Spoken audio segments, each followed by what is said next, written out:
Hello and welcome to Moving Between the Lines. Obviously the Socceroos qualified for the World Cup, which is awesome. And I thought in light of that, I'd do, a bit of a penalty analysis of Andrew Redmayne's tactics in the shootout to look at like how it worked and just what he did. So we'll start with the first penalty, I guess. So just first of all, I guess taking a penalty, particularly one in the World Cup, is such a pure moment for a footballer. So they want to remain focused as they can as possible on tuning out stress because they know they have the technique and capability to score, as professional footballers. So what Redmayne does is he distracts the penalty takers by waving his arms and big frame at the kicker, particularly in this first one, even though they score, which can heavily distract their process, particularly when they're running up, because that's when they're realistic at their most vulnerable. So you can see him, he's waving his arms like a bit of a maniac here.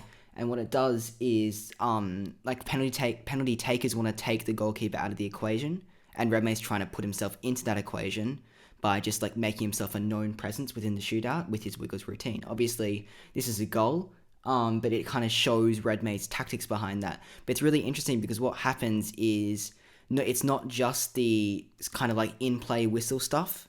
It's also some of the stuff that happens outside the game, which I'll show you now. So you can see here again in this Peru penalty, what Redmayne does is he makes himself a known force there. So he kicks the ball away, and yet again, it's just making himself an added presence, an added task that Peru have to complete rather than just picking their spot. They also now have to, in their head, beat the goalkeeper. And again, it's his professional mentality of trying to tune that out.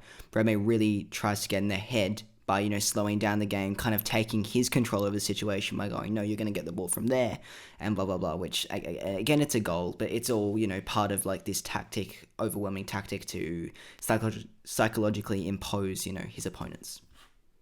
So for this penalty, it's interesting because that Redmayne actually let the taker, exert more control over the movement instead of trying to add himself as part of the equation before the kick. So I don't know whether that was a pre-planned thing or something he just decided in the moment, but it's interesting to look at that. And then obviously this Wiggles routine remains consistent. You can see it about to come up where he's just wandering across his line, so you don't know which way he's going to go. He's, moving across his line, flapping his arms to really try and get in the kicker's face, to then make himself a known equation. And obviously he actually dives the right way and the kick hits the post. So here for this beautiful winning save, Redmayne completely takes control of this situation.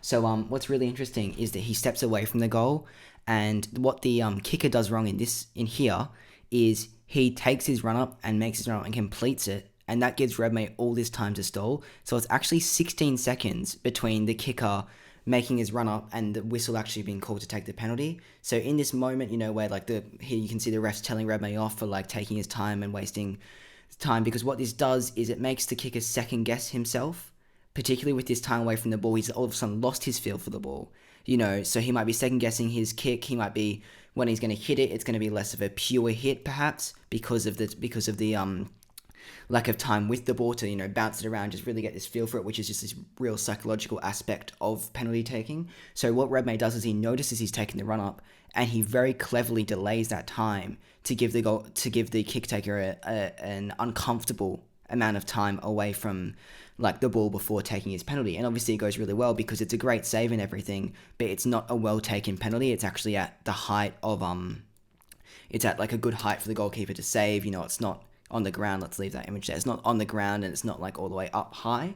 So that considerable time away before taking the kick, with the ball, is really crucial. And I think that's actually what gets the Socceroos to the World Cup.